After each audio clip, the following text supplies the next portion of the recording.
In our Coach's Corner this week on This Week in the USHL, we're very pleased to be joined by Jason Herter, the head coach and GM of the Fargo Force. Thanks, guys. Jason, you were named back just after Labor Day as the head coach of the program and head coach and GM, and coming back to that Fargo Force organization. What has that been like for you to kind of readjust yourself to the USHL this year?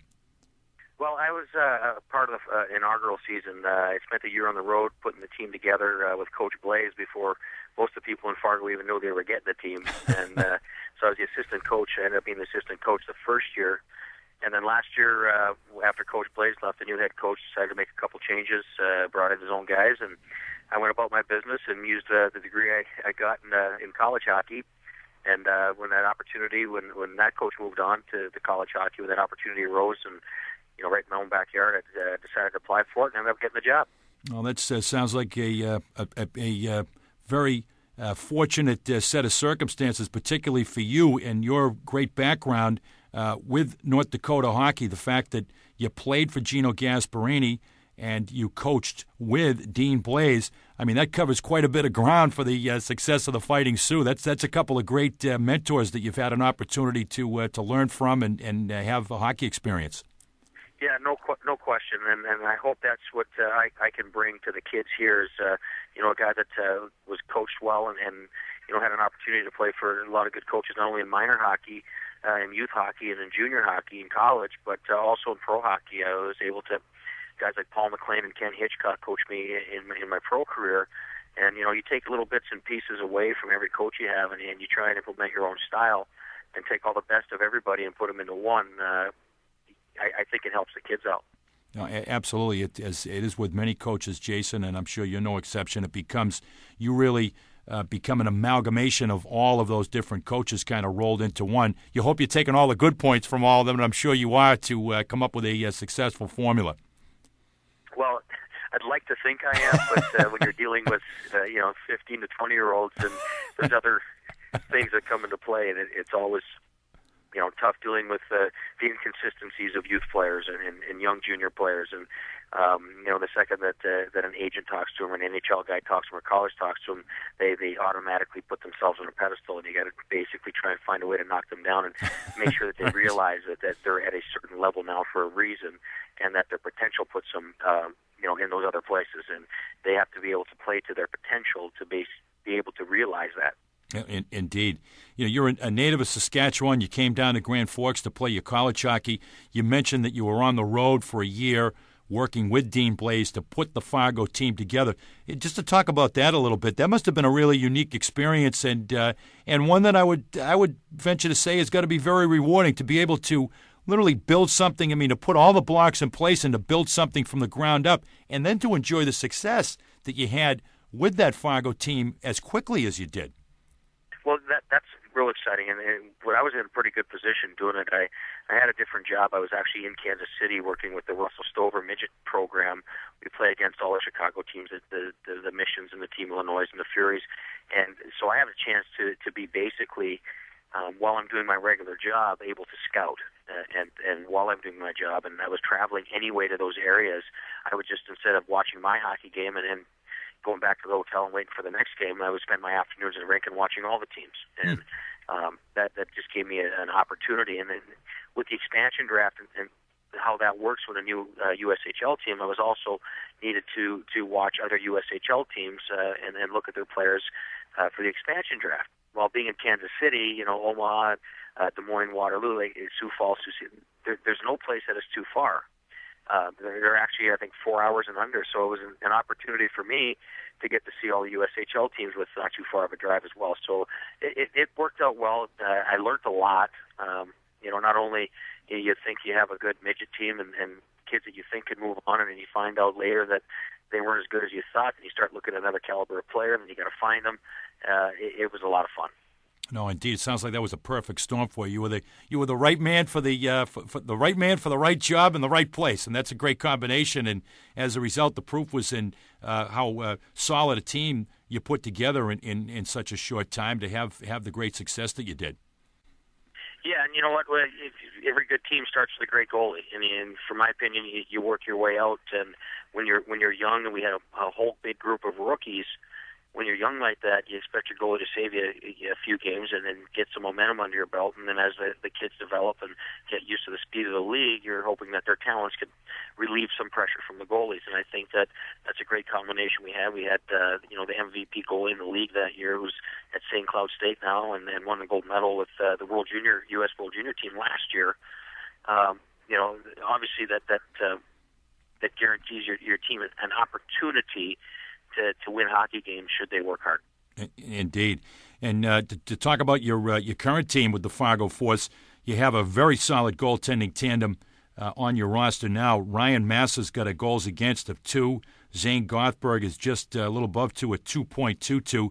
So to talk about your team, I guess that's probably a good place to start with the great stability that they've offered in the cage for you. Yeah, we rely on our goalies, and I think we've had to rely on them a little too much, especially early.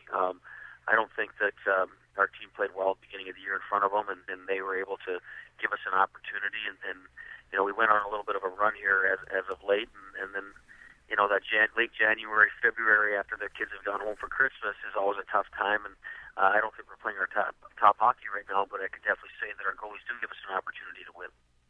You also have the third highest scoring defenseman in the USHL currently in Brian Cooper, and he happens to be a second-year player who began his USHL career at 16 years old. So he is an impact guy and one of the youngest players in your program.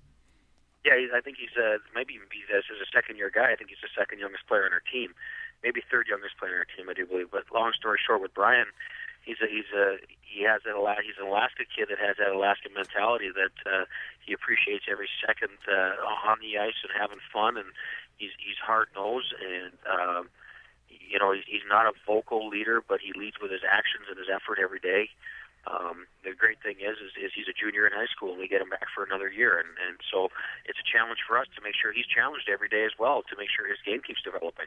A guy that we're familiar with here on the program is Jimmy Mullen. He's going to be going to Miami, and he is in the top 10 scorer in the league. Just to give us a little insight into his game, Coach, since he has been such a big offensive impact guy. Jimmy is a very, very, very talented player that brings a lot of energy to every game. We've been working on his game as far as what it's going to take to play college hockey next year for him should he decide to leave, and that is he's a one-on-one dynamic player. The college game is all give and goes in 2-on-1s, and a guy at his size, if he tries to play a one-on-one game in college hockey, I think that he's one hit away from being here for a long time. He decides to play the 2-on-1 game, and he'll be very successful. Your team is elevated to the second place, and you're just a point behind Dubuque, currently in the top spot. 8 out of 10, 5 straight on the road. Got a tremendous road record, 11-6-1 on the road this year, which is the second most road wins. What do you attribute that to, the fact that you've seemed to have honed a pretty good road mentality to win away from Fargo? Well, that's the thing. I'm not sure. It's something we're trying to address. Our guys stick together at home. They stick together on the road. We eat meals together, the whole road trip deal, and we seem to have success on the road. And I think it's because we understand how hard it is to play in other teams' buildings and how hard the other team plays at home, and we have to step up our game. Unfortunately, we haven't translated that back to our home games where, we have to make it hard for other teams to have success here, and I don't think we've done that well.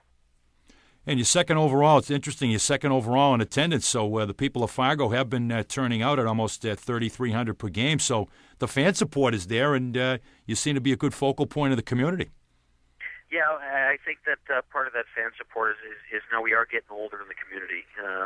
Everyone's will check out a new entity in the community, and then they have their own opinions, and then it's that persistence of marketing, the persistence of a success, and more importantly to me, it's the kids and the management, the staff being out in the community and promoting not only hockey, but what we represent the community, and that's being on the ice with youth practices, reading to kids at schools, going to the hospitals, and visiting people, and just being out there, hiding in the corner and expecting them to come. It doesn't normally happen. I don't know if you remember this. I gotta ask you this question. It goes back a couple of years ago. You talk about marketing. Do you remember when your program got national exposure on the David Letterman show? Do you know what I'm talking about? Yes, I do. We've been talking to Coach Blaze about that since I was a freshman in college. I had a feeling you probably did. I'm a big David Letterman fan, Jason, and I can I can remember the show that night. We used to call him Dave all the time, and I think that Dean with his glasses and it was just awesome that they put that on there. I think it's hilarious. It was. I mean, even with the little gap tooth. I mean, it was just.